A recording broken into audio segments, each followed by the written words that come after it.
વિધાનસભાના ઉપચુનાવમાં ઐતિહાસિક જીત બદલ માજલપુરની જનતાને ખૂબ ખૂબ અભિનંદન આપું છું અને સ્થાનિક રીતે કામ કરતા સૌ કાર્યકર્તાઓને પણ એમના પરિશ્રમનું આ પરિણામ છે એટલા માટે અભિનંદન આપું છું.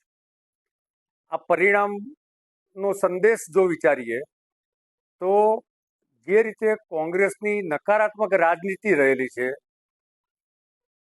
જેના કારણે માંજલપુર વિધાનસભાના 260 બૂથમાં કેટલાક બૂથમાં એમની પાસે પોલિંગ એજન્ટ પણ બેસાડવા માટેની વ્યવસ્થા નથી.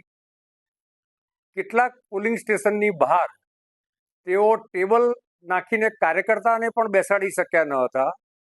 એટલે કે કોંગ્રેસ નહીં ફક્ત માંજલપુર પણ આખા ગુજરાતમાં ક્રમશઃ ભૂસાતી જાય છે, એનું આ એક પરિણામ છે. કોંગ્રેસના નેતા રાહુલજી અને અન્ય લોકોનું જે રીતે સંસદમાં વર્તન છે, વાણી છે, જેના કારણે દેશની જનતા એક તરફ એમની નકારાત્મક રાજનીતિને જાકારો આપે છે, બીજી તરફ નરેન્દ્રભાઈ અને ભૂપેન્દ્રભાઈની વિકાસની રાજનીતિને હંમેશા સમર્થન આપતા હોય છે.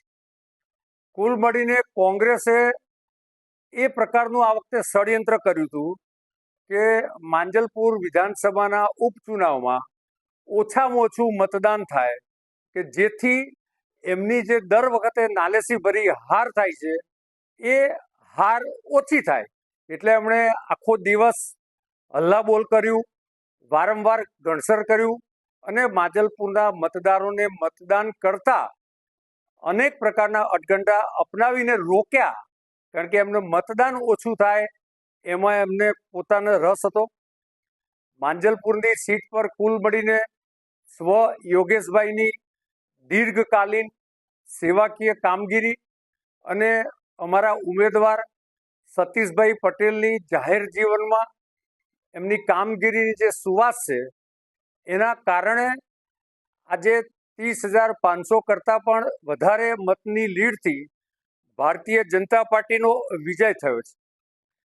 આ ચૂંટણીનો બીજો સંદેશ એ છે કે આ વખતે જેમ કભી શાદી કભી તલાકની જેમ આમ આદમી પાર્ટી અને કોંગ્રેસ એક ષડયંત્રકારી રાજનીતિના ભાગરૂપે સાથે મળીને લડતા હતા.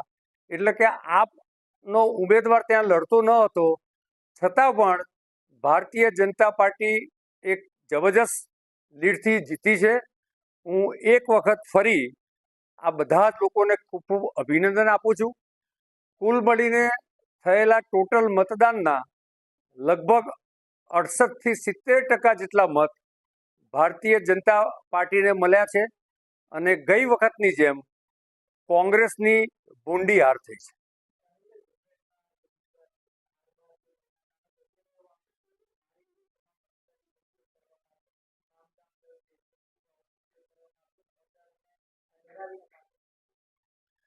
જો કોંગ્રેસ જ્યારે જ્યારે બી ચૂંટણી હારે છે ત્યારે એનું એક 10 મુદ્દાનું તહોમતનામું એ છાપેલું છે. એમાંનો એક આ મુદ્દો છે કે ભાઈ ભારતીય જનતા પાર્ટી સરકારનો દુરુપયોગ કરે છે, મતદારોને ડરાવે છે. પરંતુ જે કોંગ્રેસ પાસે 260 બૂથમાં પોલિંગ એજન્ટ નહોતા, પોલિંગ સ્ટેશનોમાં પણ બહાર ટેબલ પર કોઈ કાર્યકર્તા નહોતા, એ કોંગ્રેસ કેવી રીતે જીતી શકે? ગુજરાતમાં 1985માં કોંગ્રેસના અટગંડા જોઈને ગુજરાતની સાણી અને મેચ્યોર પ્રજાએ નક્કી કરી લીધું છે કે આવનારા 50 વર્ષ સુધી ગુજરાતમાં કોંગ્રેસને અમે ફાવવા નહીં દઈએ. Thank you.